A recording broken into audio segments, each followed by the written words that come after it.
The Sound and the Fury, Quentin's Stream of Consciousness by Vanessa T and Amanda P. So, throughout Quentin's section of the book, you can see multiple examples of how his thoughts jump around and how there's no punctuation throughout this whole entire page. No punctuation. And his thoughts jump around from subject to subject. Like, here at the top, he's talking about how Benjamin was kind of like a punishment for his, weird want for Caddy, because he doesn't want Caddy to be with anybody else. And also, right here, Benji is a punishment towards Caddy for being with a man that's above Quentin. And then, right here, he jumps down and starts thinking about Jason and how he's not really, he's so, such a bad person, so that really makes him, not really part of the family. And then, all the way down here, he jumps back, his thoughts always go back to Caddy. He jumps back to Caddy, and he's basically talking about right here how every single little tangible thing that reminds him that she's with another man that is not him, then every tangible thing that reminds him that hurts him, like her children, stuff like that. Yeah.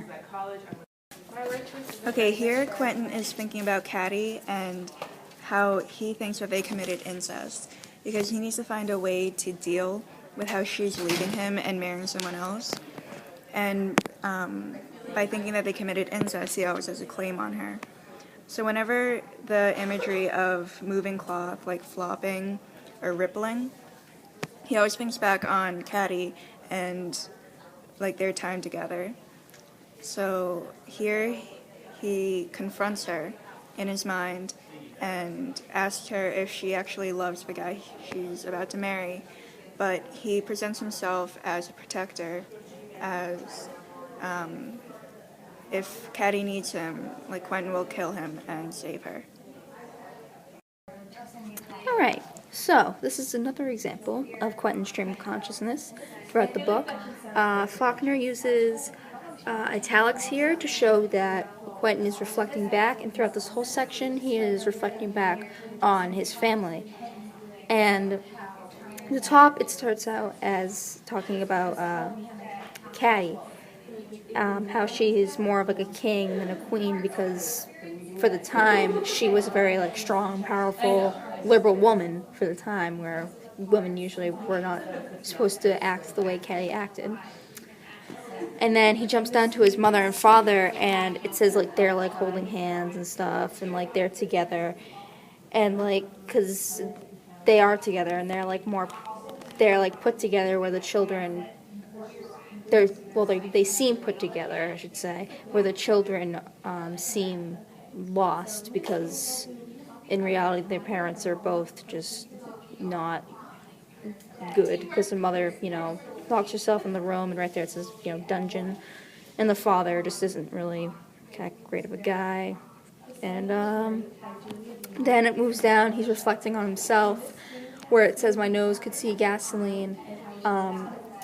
That represents movement and how everyone's moving forward, but the vest on the table, the door, is that's the vest that he wore when he was going to jump off the bridge.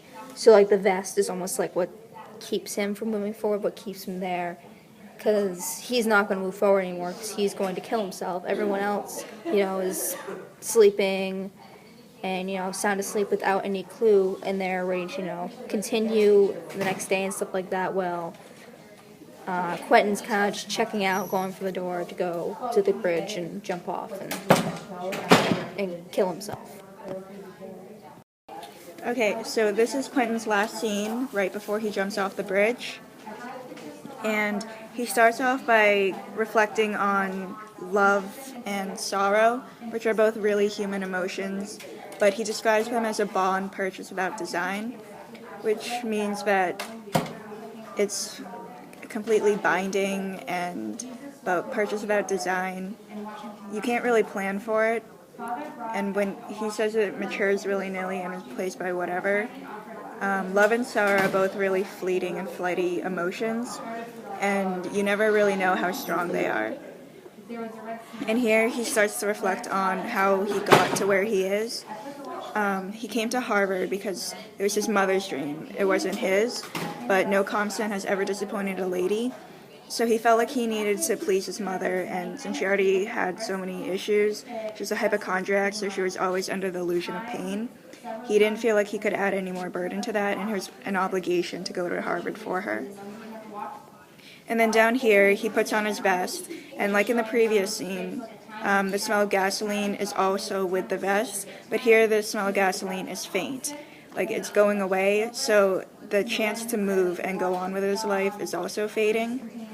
And he's putting on his vest, whereas before, the vest was only mentioned in passing.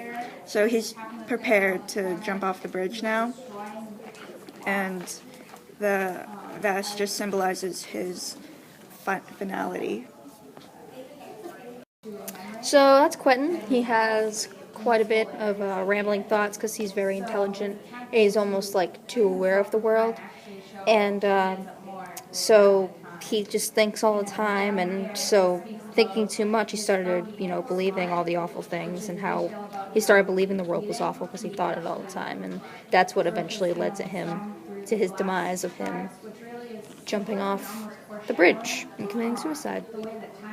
Yeah, that's it.